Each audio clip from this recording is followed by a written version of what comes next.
Salah satu ciri besi kuning itu adalah tidak berbau, tidak sebagaimana kuningan yang berbau amis.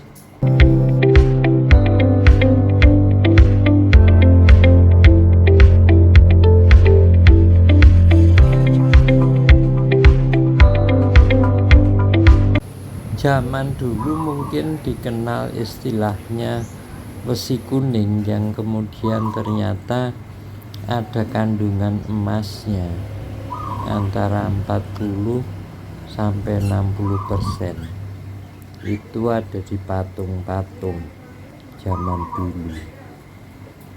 Sementara ada besi kuning yang dibuat juga menjadi pusaka. Pembersihannya secara tradisional menggunakan klerak atau kalau sekarang sabun. Dan untuk menghilangkan karat-karatnya biasanya dipakai zaman dulu asam kawak ya. Sehingga penampilannya mengkilap, kekuningan, jadi keputihan, sehingga sering juga disebut, kita mendengar istilah emas Parianom. Sangat berbeda dengan kuningan yang cenderung kuning kekuningan dan biasanya berbau amis. Kalau besi kuning ini hampir tidak berbau. Sampai sedekat itu saya menciumnya tidak berbau amis, sehingga kadang-kadang juga dipakai untuk perhiasan karena itu ciri khasnya tidak berbau amis. Dan ciri khas keduanya adalah dia tidak nempel ke magnet. Itu saya pergunakan magnet neodymium yang putih atau magnet hitam yang ada di loudspeaker. Dia tidak menempel sama sekali ke magnet. Ini adalah contoh sekarang. Bahan kuningan dipakai untuk paku payung, biasanya untuk maku di kursi-kursi. Itu semacam perhiasan dan kekuatan kursi. Kalau zaman sekarang dibuat dari bahan kuningan. Kalau bahan kuningan ini kita coba di magnet, dan kuningan itu sangat kuat menempel di magnet. Jadi sama-sama logam kuning, mungkin berbeda bahan bakunya, sehingga ada perbedaan antara kuningan dengan yang dulu disebut besi kuning. Dan yang sangat terkenal dalam cerita-cerita sejarah itu gada besi kuning dari Raja Blambangan waktu itu ya. Jadi membedakan yang paling sederhana yaitu dengan menempelkan pada magnet.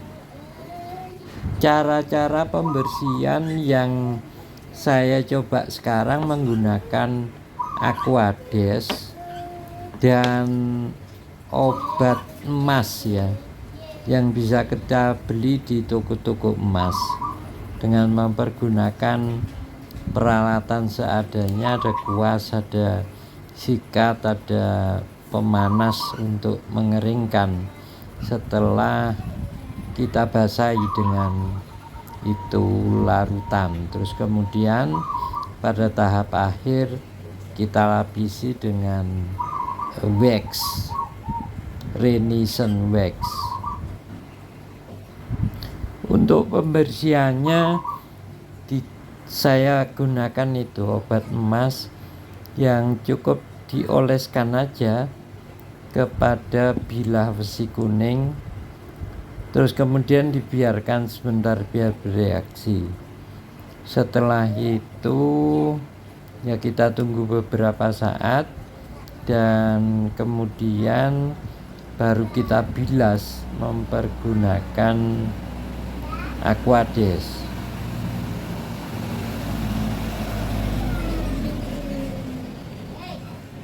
Kita tunggu beberapa saat biar bereaksi dulu dengan obatnya. Atau bila kotornya tidak terlalu, teman-teman biasanya menggunakan tisu basah itu atau mitu tisu basah udah cukup bersih. Untuk karat yang tebal ini saya sikat-sikat dulu sebentar setelah saya diamkan tadi beberapa saat.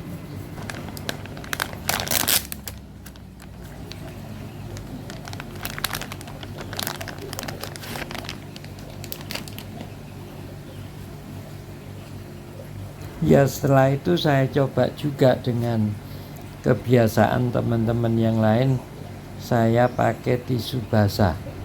Ternyata memang masih ada kotoran sedikit-sedikit yang menempel ke tisu itu.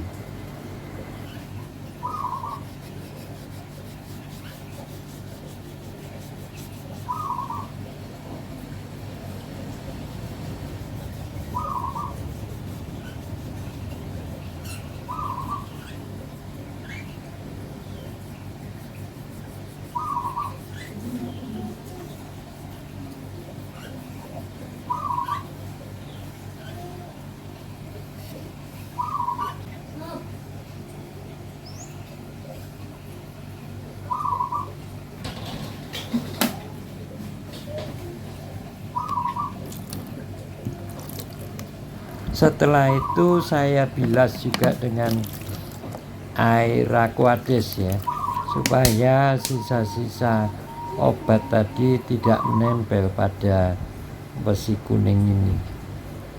Dan saya keringkan dengan tisu.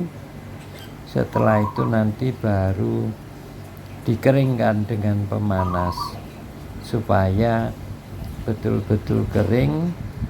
Setelah itu baru diaplikasikan lagi wax, microcrystalline wax, atau biasa dipakai di museum-museum itu Renaissance wax. Kebiasaan pembersihan ini antara 3 bulan atau 6 bulan tergantung cuaca ya. Apakah cuaca itu mempengaruhi keutuhan atau korosinya terhadap benda-benda purbakala semacam ini. Dan memang terbukti di banyak museum dengan penggunaan microcrystalline wax ini benda-benda terjaga ya keutuhannya. Di samping itu jika disentuh tangan, kalau dilapisi dengan microcrystalline wax ini tidak lengket, tidak ngecap ya bekas-bekas sidik jari tangan ke benda pusaka. Berikut handlenya dan warangkannya saya lapisi dengan Renaissance wax,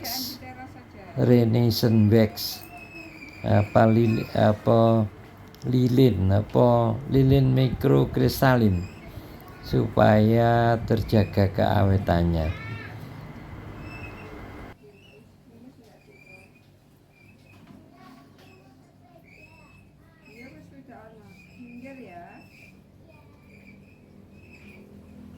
Selesai perawatan, saya sarungkan lagi pusaka besi kuning ini ke tempatnya.